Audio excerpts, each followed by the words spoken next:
আসসালামু আলাইকুম, কেমন আছেন সবাই? আশা করি ভালো আছেন। আজকের আমরা লেকচারে দেখব কীভাবে পিন করতে হয়। অর্থাৎ আমরা এই পিনের প্রয়োজন আমরা যখন ফাইলে ক্লিক করতেছি তখন এই জায়গায় আমরা তিনটা জিনিস দেখতে পাচ্ছি ফাইলে ক্লিক করার অবস্থায়। অর্থাৎ আমরা ফাইলে ক্লিক করতেছি, ফাইলে ক্লিক করার পর আমরা তিনটা অপশন দেখতে পাচ্ছি, রিসেন্ট, প্রিন্টেড এবং শেয়ার্ড উইথ মি। তো এখানে এই প্রিন্টের সুবিধাটা কী?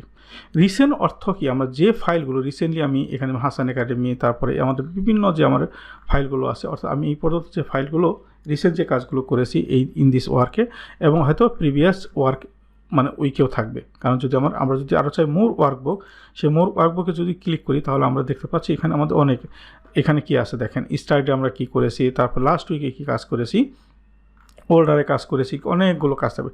বাট এমন কিছু ফাইল আপনার দরকার হয় যে ফাইলগুলো আপনার প্রায়ই লাগে, যে ফাইলটা হলো আপনার খুঁজতে গেলে হয়তো সেটা ফোল্ডারে আপনার খুঁজতে হবে, অথবা আপনার এই যে এখানে রিসেন্টে যে কাজগুলো আছে এই কাজগুলো, এখন রিসেন্ট কাজগুলো আপনি মনে করেন আজকে একটা কাজ করতেছেন, সেই কাজের পরবর্তীতে ওই কাজের পরবর্তী আরও অনেকগুলো ফাইল আপনি ওপেন করেছেন, তাহলে প্রত্যেকটা কাজ কিন্তু দেখেন এখানে আস্তে আস্তে নিচে চলে যাবে। যেমন আমার সেভ লেকচার 2, সেভ লেকচার 1, মাঝখানে আমি আর কয়েকটা ফাইল ওপেন করেছিলাম, সেগুলো চলে আসছে এবং আমরা দেখতে পাচ্ছি এইভাবে ফাইলগুলো আমাদের নিচে চলে যাচ্ছে।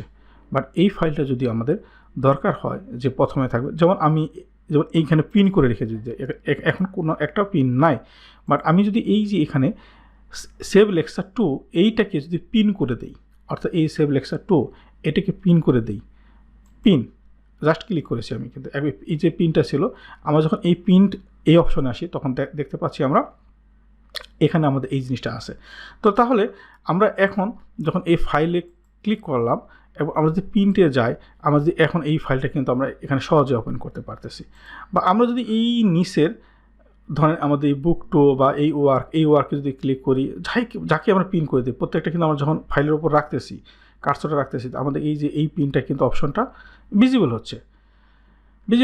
এবং আমরা যখন কাজ করব, একটা এক্সেল ওয়ার্কবুক খুলবো, ধরেন আমরা এটাকে যদি বাদ দিই, আমরা যদি ডন্ট সেভ দিই বা আমরা যদি সেভ দিই, এখন আমরা যদি এই প্রত্যেকটা ফাইলকে বাদ দিয়ে দিই, আমরা যখন একটা এক্সেল ওয়ার্কবুক খুলতেছি, সেই ক্ষেত্রে আপনার দরকার হচ্ছে যে না, আপনার যে কাজটা প্রতিদিন করতে চাচ্ছেন এই পিনে যদি ক্লিক করেন, যেমন সেভ লেকচার 2 আমার কিন্তু এটা আছে, আমি তাহলে এখানে কিন্তু আমি অটোমেটিক এই ফাইলটা আমার ওপেন হচ্ছে, আমার খুঁজতে হচ্ছে না, আমার ফোল্ডারে যেতে হচ্ছে না, আমার এই রিসেন্ট যে ফাইলগুলো আছে সেখানে আমরা যদি এই ফাইলটাকে দেখা যাচ্ছে না, আমরা পিনে আপনি অনেকগুলো রেখেছেন, একটা ফাইল আছে হয়তো বা 2, 3, 4, আরও 5টা, কিছু ফাইল আপনার দরকার নেই, তখন আপনি এটাকে আনপিন যদি করে দেন, অর্থাৎ এই যে unpin this item from this list, এটা যদি ক্লিক করে দেন তাহলে কি ফাইলটা কিন্তু চলে গেল অটোমেটিক। আমরা দেখতে পাচ্ছি এখানে আবার ফাইলে যদি ক্লিক করি, আমার এই পিন অপশান কোথাও নাই।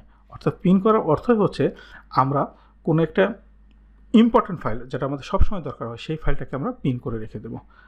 আশা করি বুঝতে পেরেছেন। Happy learning.